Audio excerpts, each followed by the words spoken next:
Welcome to the Clear Admit MBA Admissions Podcast. I'm your host, Graham Richmond, and today we're taking a look at a really interesting graduate program from Georgetown University that sits right at the intersection of business, science, and sustainability. The Master of Science in Environment and Sustainability Management, often referred to as the ESM program. As companies and governments around the world grapple with climate change, resource management, and the transition to more sustainable business models, there's growing demand for professionals who understand both environmental science and how organizations actually operate. Georgetown's ESM program was designed to help develop exactly that kind of leader, and today we're going to explore what the program looks like from both the academic and student perspectives. To do that, I've asked a couple of special guests to join the show, so let's bring them on here with some quick introductions. First up is Dr. Kerrie Carfagno. She's the Associate Teaching Professor at Georgetown University with a dual appointment at the McDonough School of Business and the Earth Commons Institute. She's also the Program Director of Georgetown's Master of Science in Environment and Sustainability Management program. Kerrie's work focuses on how businesses and leaders respond to climate risk and sustainability challenges, and she has spent nearly 2 decades teaching sustainable business, leadership, and communication. Kerrie, thanks so much for making time to join us today. It's a great pleasure to have you on the show. Thank you for having me here, Graham. Yeah, and I want to also introduce our second guest. We're going to be joined by Cecilia Rios. She is a recent grad of Georgetown's Master of Science, or the ESM program, we're going to call it from here forward. And Cecilia now works as an environmental event specialist with EMS Inc., where she supports the EPA's CERCLA Education Center, helping develop and deliver environmental training programs across the agency's 10 regional offices. She earned her undergraduate degree in environmental studies from Baylor University, and she's also the co-host of the Sustainability Defined podcast, where she and her co-host explore sustainability topics through conversations with industry experts. Cecilia, thanks so much for making time to join us today, too.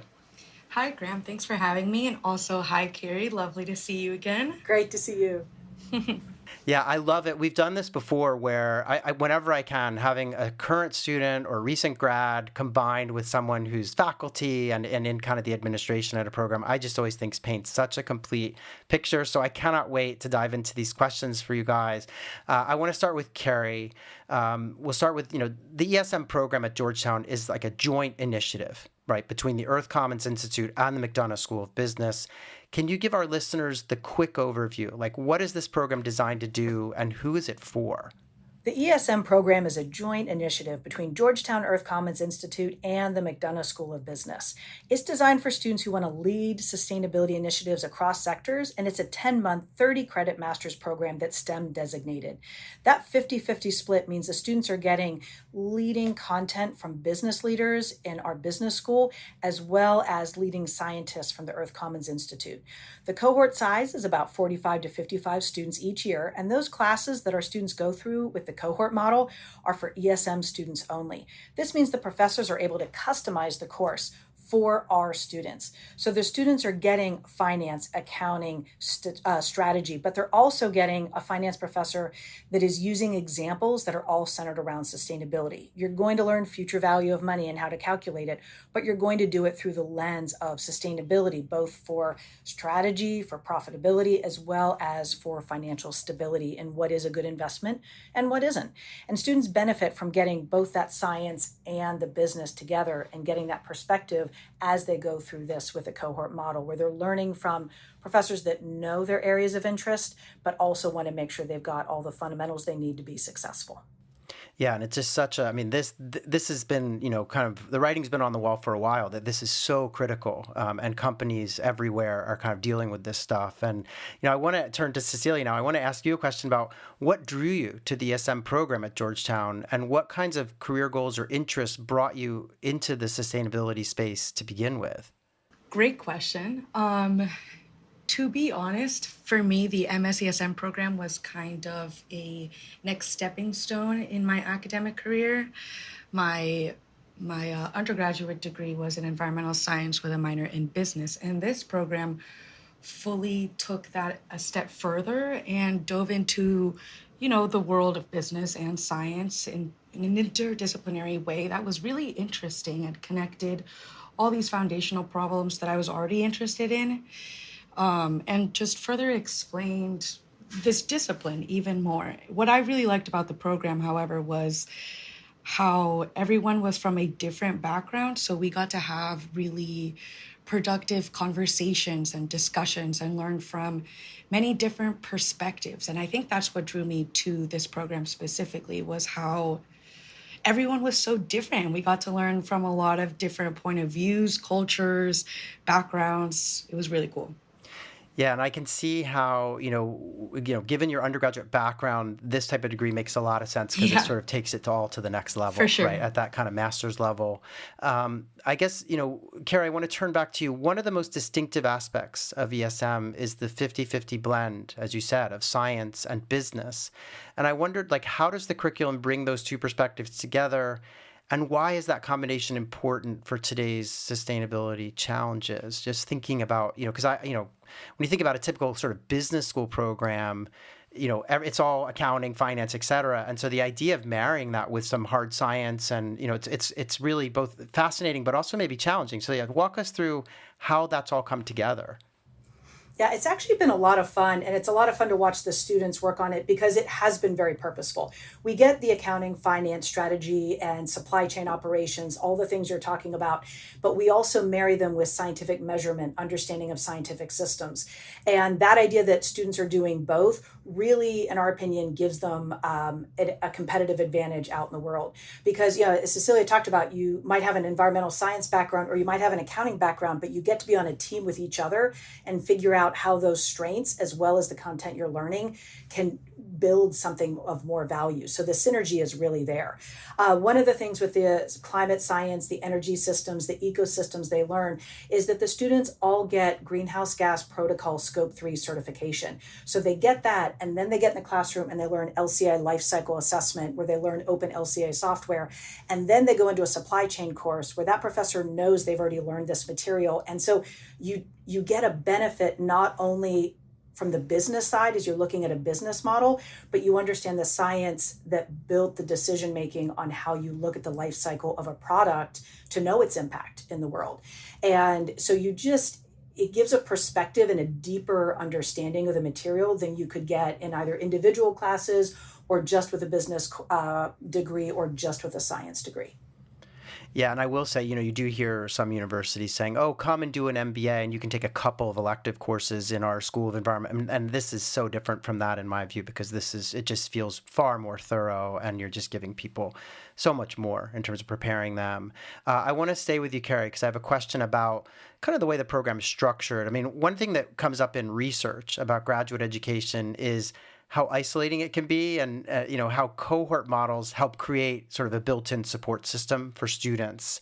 And this program does run on a cohort model. And so I wondered if you could take some time to describe what does that mean and why was that model important in designing the degree, and perhaps talk a little bit about how the cohort structure supports students both academically and personally during what can be a pretty intense graduate experience.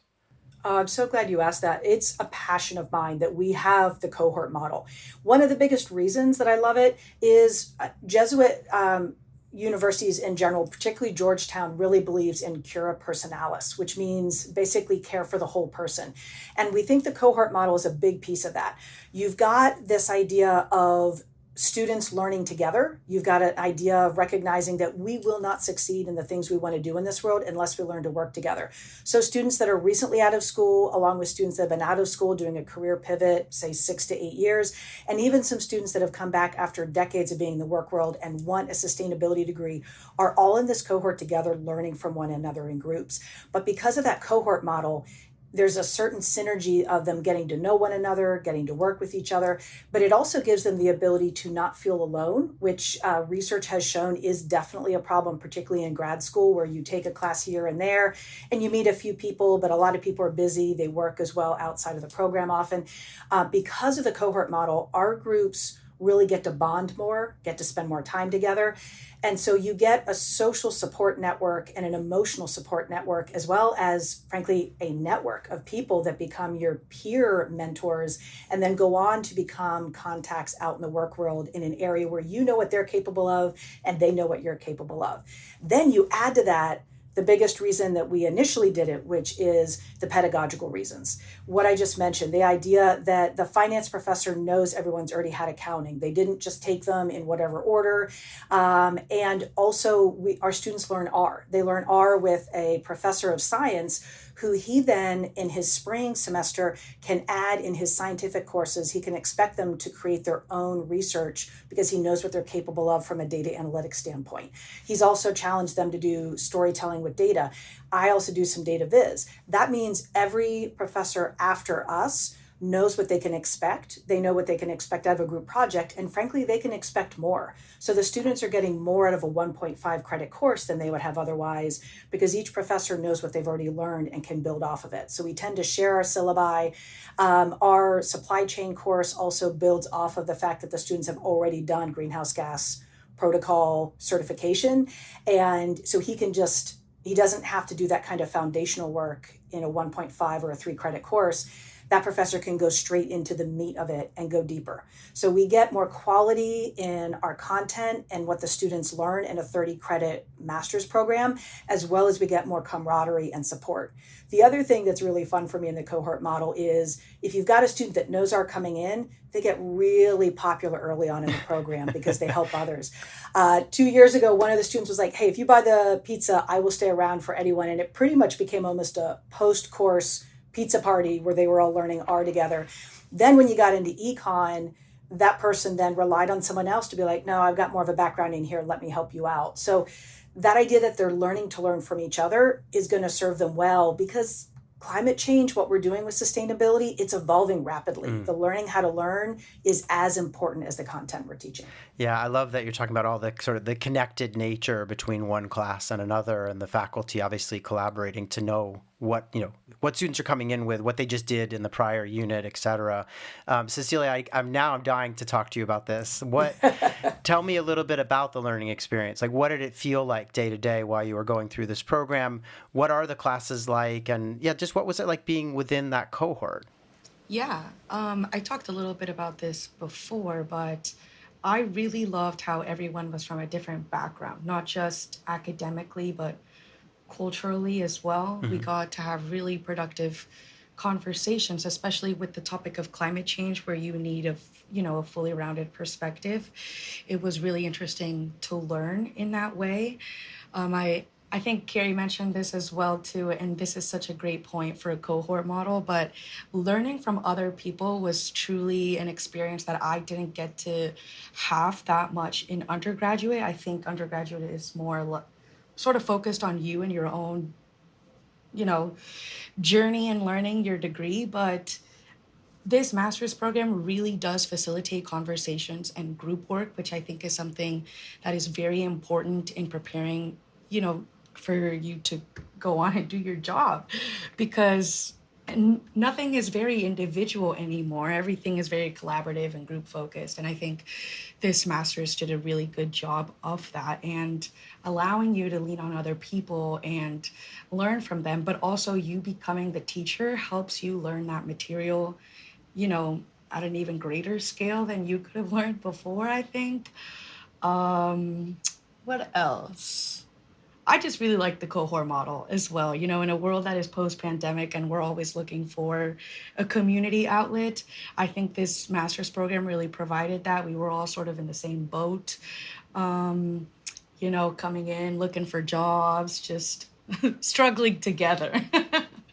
And it was kind of a beautiful experience to get to struggle together and lean on each other. And we really did create community. After every final exam, we would have some sort of event where we would just bond and hold hands and cry a little.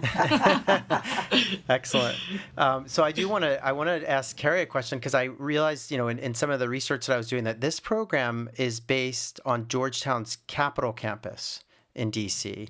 And for those, listeners who don't know, you have the sort of main campuses in Georgetown, that part of DC, and then you have the Capitol campus, which is, I'm not a DC person, but I would say more downtown. I don't know how to describe how people talk about DC.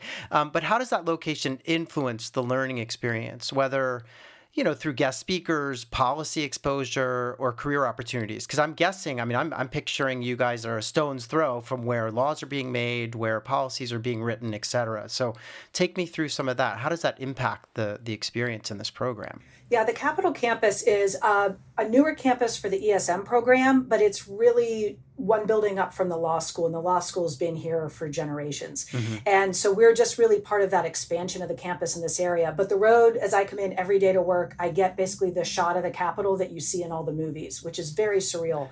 But really the benefit and the reason we're here is exactly the things you said. Federal agencies, NGOs, think tanks, global organizations.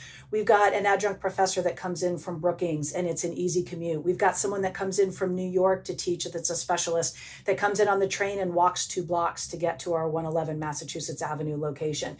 Our students right now are doing a capstone research project with the Department of Energy and Environment, and every week they walk to their building, or the folks at DOEE come and walk to our building and we host. So there's just the ability to have those meetings and interact in a way that's so convenient and so great to be downtown. It also means our students as well as our faculty can come in with public transportation, can get here easily. It's really a great location from that standpoint. So our guest speakers, at one point I actually was talking to a book author about, maybe coming in on Zoom, and she goes, I can hop the train, it's easy. So just the idea that they're offering to come to us is a benefit that we just haven't always had in the past, and we really value it. And we see what what it means. It also means our students can do internships and do networking events like the Green Drinks. There are a couple of social groups here in DC that are all about sustainability, where students can network while they're getting their degree, as well as do their internships and part-time jobs. Yeah, all that makes a ton of sense. And yeah, you're reminding me you guys are a stone's throw from the train station, not far from the Reagan International Airport, et cetera. So there's an easy access for everyone. Cecilia, I want to talk about something that stood out to me in the program when I was reading about it, and that is that there seems to be an emphasis on hands-on learning, and there's this capstone consulting project that's done. And I wondered if you could just share like an example of a project or a practical experience that was particularly meaningful to you as you journeyed through this degree. Yeah, great question. I really liked the capstone experience. It lets you dive into something deeper. I think with undergraduate and master's degree, a lot of your group work is very focused on deliverables, and it's sort of just like putting out all this work that you're obviously you're focused and you're trying your hardest, but it's interesting to be a part of a real consulting project and really see the challenges that come up working with a real team and a client, and sort of experiencing some of that pushback and figuring out how to tag team and come up with a solution that works both for you and for the client, I think was a great experience, especially, working in my role with government contractors. Everything seems to work slow, and it's interesting to see how that happens in real time, because in the academic world, you don't really get to experience that. You're just really focused on due dates. So I think it was really interesting to get some of that pushback from clients, and also talk about it with other people from the cohort as well. Like, what were they learning from their capstones? What were some of the challenges that they were facing? And we would all sort of come together and debrief, honestly, about these capstone projects, because they were a task at times. And it was interesting to hear what everyone's perspectives was on the project. Yeah, I think there's, that type of experiential learning is so valuable. And it hadn't occurred to me that you guys are also sharing like, oh, this is what we're doing on mine. So you're getting the benefit of your capstone, but you're also hearing about other students and what they were doing, which makes sense because you have this nice close-knit cohort. Kerrie, I want to ask you, this is kind of related because Cecilia's talking about doing, some hands-on work with an actual, business or NGO, et cetera. Let's talk a little bit about careers. What are the graduates of the ESM program going to do typically after graduation, and what kinds of roles are they stepping into? So The roles that the students are stepping into are incredibly varied, and they've got a variety of sectors, industries, even functional areas. We have students that are going into consulting firms, nonprofits, renewable energy, financial services, as well as federal, state, and local governments. There are a lot of environmental services as well. We've got students that are working at WWF, the Big Four, of course, IBM, DOEE, the Association of Zoos and Aquariums, Elevated Foods.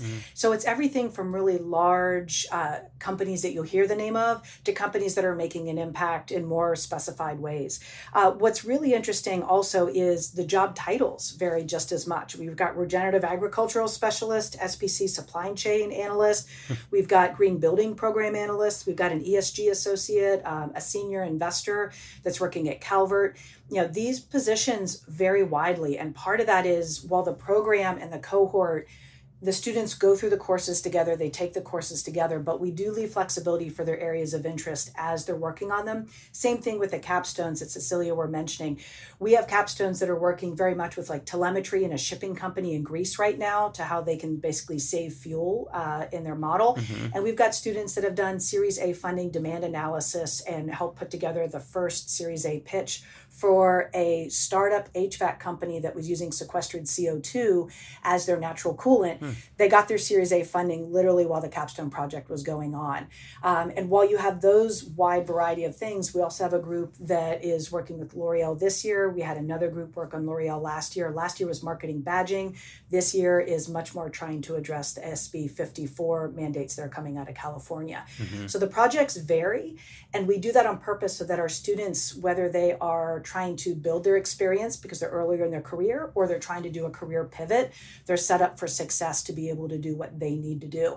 It's also one of the reasons that our careers, I would say, are so wide and varied, because frankly, every industry needs some help to really hit the strategy of sustainability and needs that science and business acumen to be able to do it well. Yeah, well said. Because I think, that was the thing. As you were going down this list of different types of jobs and companies, I'm thinking about how the truth is that sustainability sort of permeates everything. Now, whether you're an investor or working on packaging or, organic products, there's so many areas where this comes into play. Cecilia, I want to turn to you now and just ask you a question about your career path and the support that you had during the SM program. So whether that was, internships, capstone, networking, or career coaching, just tell me a little bit about how the programs prepared you for your career. Yeah, great question, Graham. I really sought out this program because of how they prepare you to enter, the workforce. Coming out of undergrad, I felt underprepared to take on like the role I have now, a consulting role. I think MS-ESM did a great job in preparing you. For example, first, we had a dedicated career person for our program. So any resume help, interview questions, or any job search questions, we could go to her and ask her like, hey, I'm interested in this industry. What kind of jobs could I apply to? What kind of corporations, businesses, organizations should I be looking into? Could you help me tailor my resume to this job description? Things like that. So it was very hands-on in that way. Secondly, we would have a lot of networking events, either within MS-ESM or as a part of the McDonough School of Business. So any career fairs, stuff like that, we could be a part of and go network with alumni that work at, Big Four or other organizations.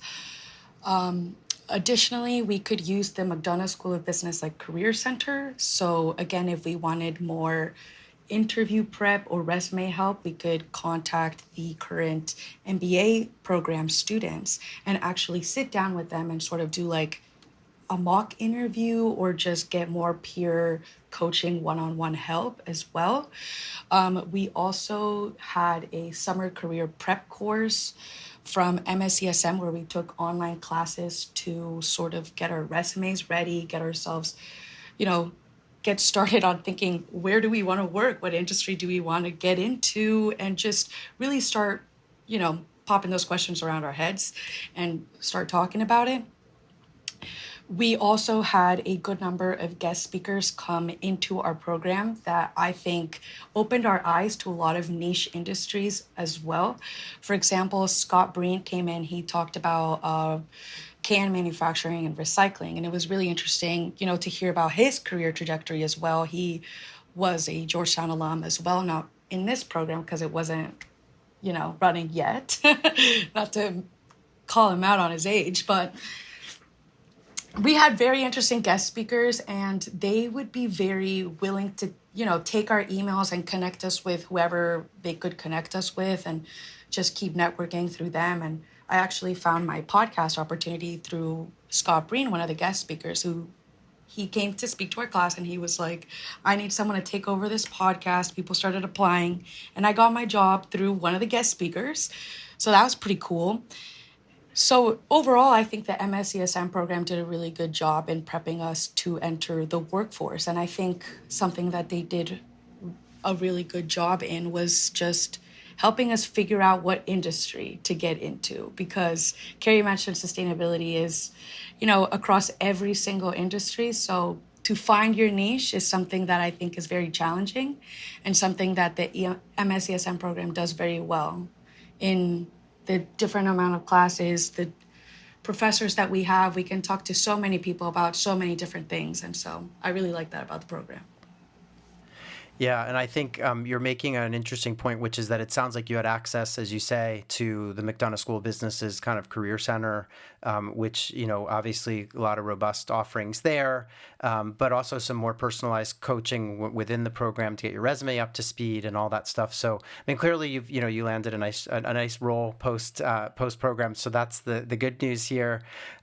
Kerrie, I do want to turn back to you and ask, people tuning in are probably now very curious about this program. And I'm just wondering if you have any advice or thoughts about sort of what kind of candidate tends to thrive in this program. And are there particular backgrounds or mindsets that you look for? I mean, I know you said that, and Cecilia's commented on this too, that it's a really diverse program. There's so many different types of people coming in, but is there anything that you look for when someone's kind of considering this program?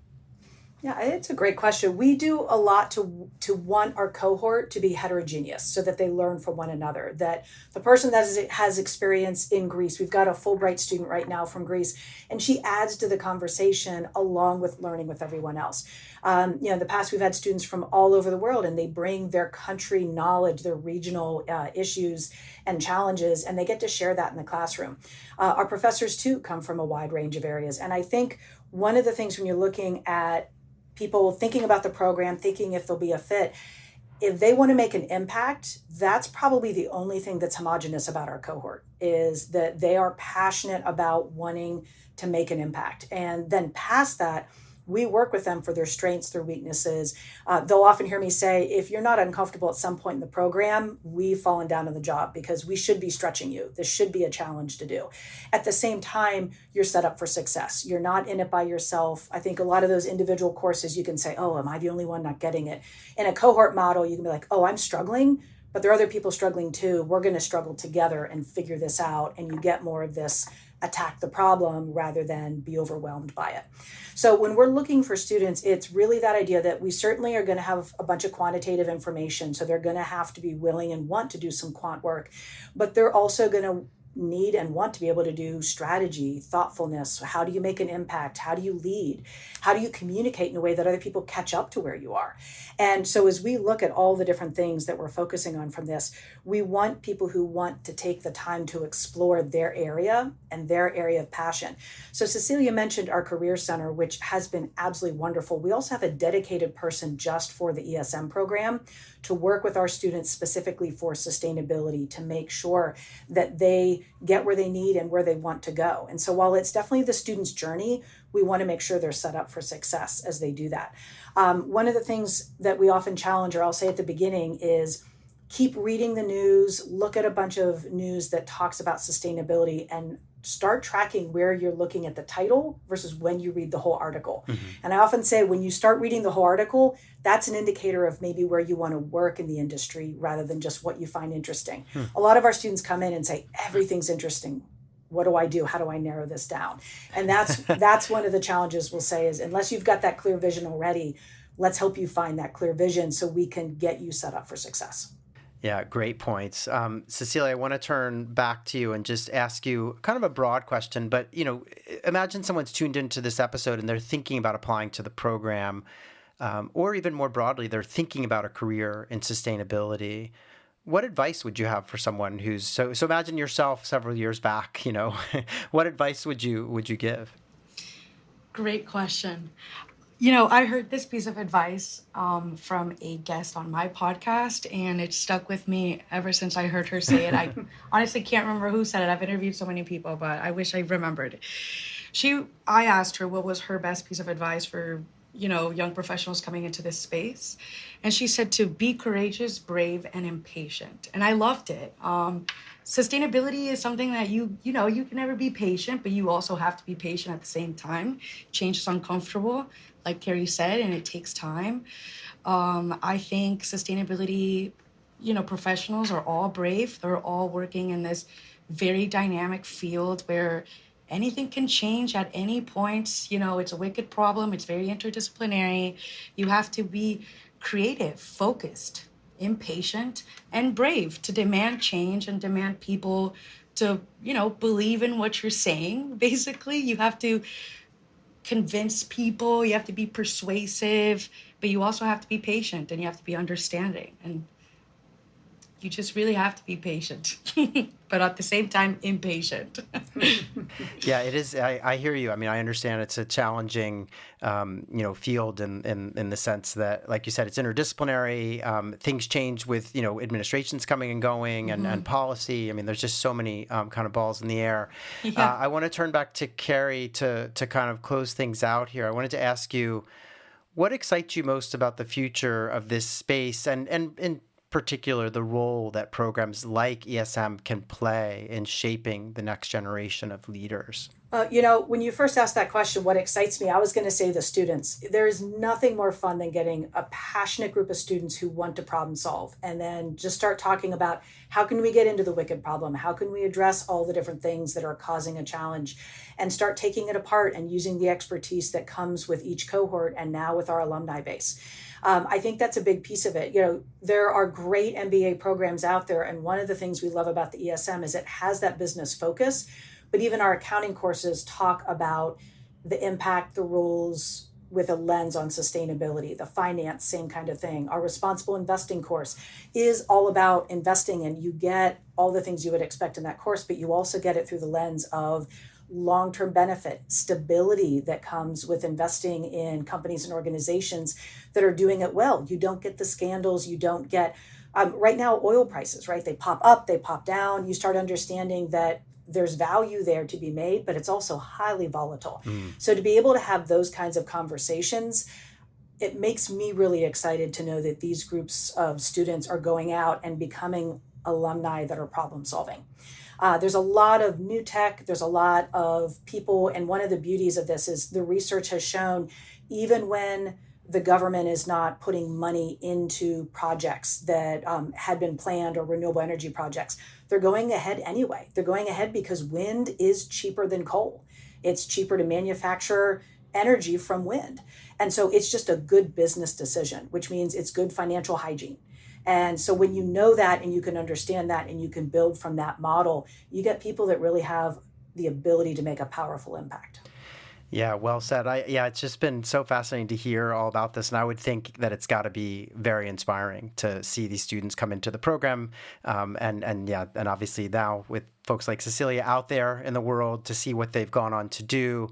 So I appreciate both of you making time to shed light on this program. Again, for those listening, this is the Master of Science in Environment and Sustainability Management that's offered at Georgetown. It's this really fascinating joint program. I encourage everyone to learn more about it. But Kerrie and Cecilia, thank you so much for making time today. It's been a real pleasure talking with you both. Thank you, Graham. Thank you for having us, Graham. This has been a lot of fun. Yeah, thanks again. Everyone, stay tuned for more episodes, and please remember to rate and review the show wherever you listen.